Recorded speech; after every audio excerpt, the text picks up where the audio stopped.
जय सीताराम।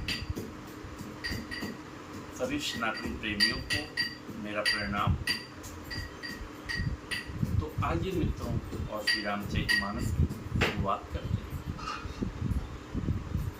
गयऊँ सहामी नहीं कछु कही आवा, जनु सचान बन झपट्यों लावा। बिबरन भयऊँ निपट नर पालू, दामिनी हन्यों मनहूँ तरुतालू।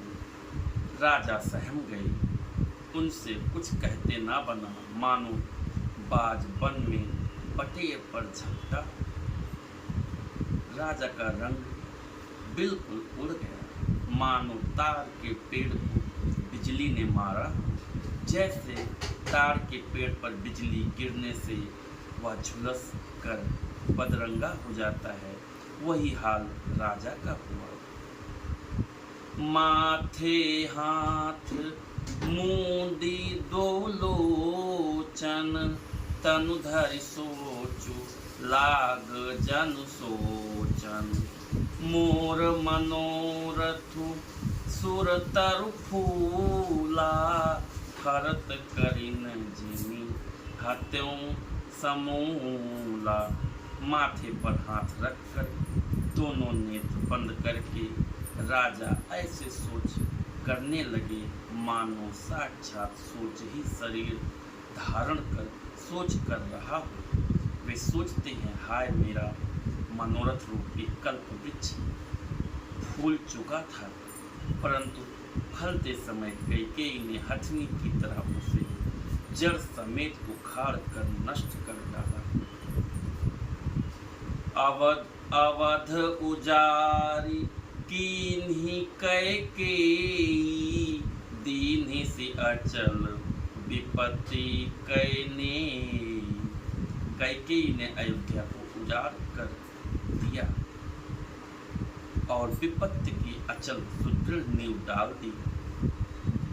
कवने अवसर का भयो गयो नार विश्वास, जोग सिद्धि फल समय जिमी जति अविद्या नाश।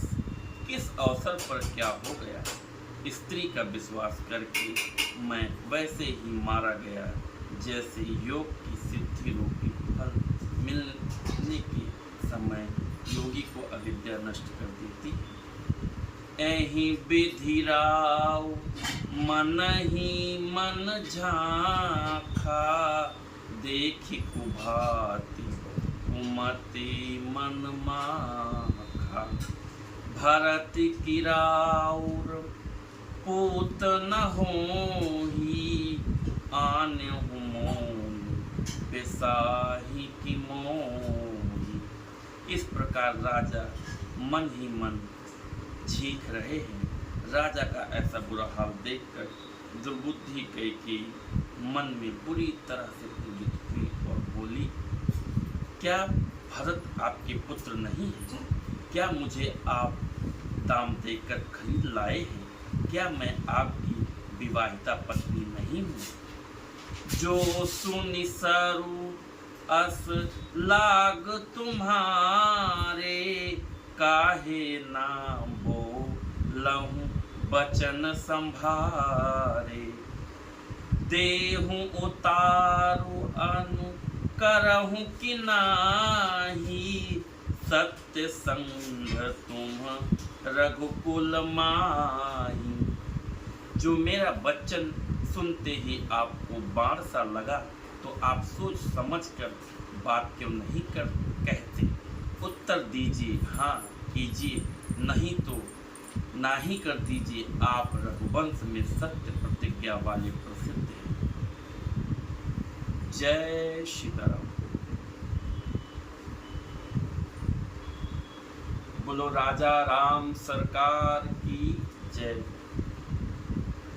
तो मित्रों, कैकेयी को पता था कि अगर राजा दशरथ जी हमें वचन दे देंगे तो अपने वचन से मुकरेंगे नहीं, इसलिए उसने चालाकी से दशरथ जी से वचन ले लिया, और जब वचन लेने के बाद अब कैकेयी बोल रही है, या तो आप हमारा जो वचन है दिए पूरा कीजिए जो मैंने मांगा है, नहीं तो आप मना कर दीजिए, मैं दे नहीं सकता। क्योंकि आपको पता है कि रघुकुल मतलब कि ये रीत रही है कि रघुकुल रीति सदा चली आई, प्राण जाए पर वचन न जाए।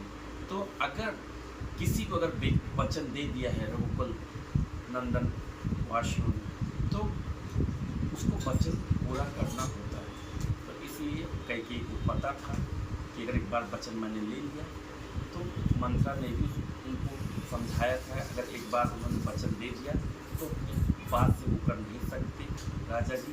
तो इसलिए कैकेयी ने छल पर वचन लिया और अब उनसे बोल रही है, या तो आपने जो वचन दिया उसको पूर्ण करिए, नहीं तो आप मना कर दीजिए। तो मना तो कर नहीं सकते थे। तो इसलिए मित्रों, जो भी कुछ बोलिए सोच समझ कर बोलिए, किसी को कोई वचन दीजिए, कुछ भी बोलिए, करने से पहले बोलने से पहले बस सोच कर तब आप जवाब दीजिए। तो मित्रों, आज का श्री रामचरितमानस का पाठन यहीं पे समाप्त हुआ। कल फिर हम आएंगे श्री रामचरितमानस के साथ, हाजिर होंगे फिर। इसी के साथ मैं अपनी वाणी को विराम देता हूँ। जय श्री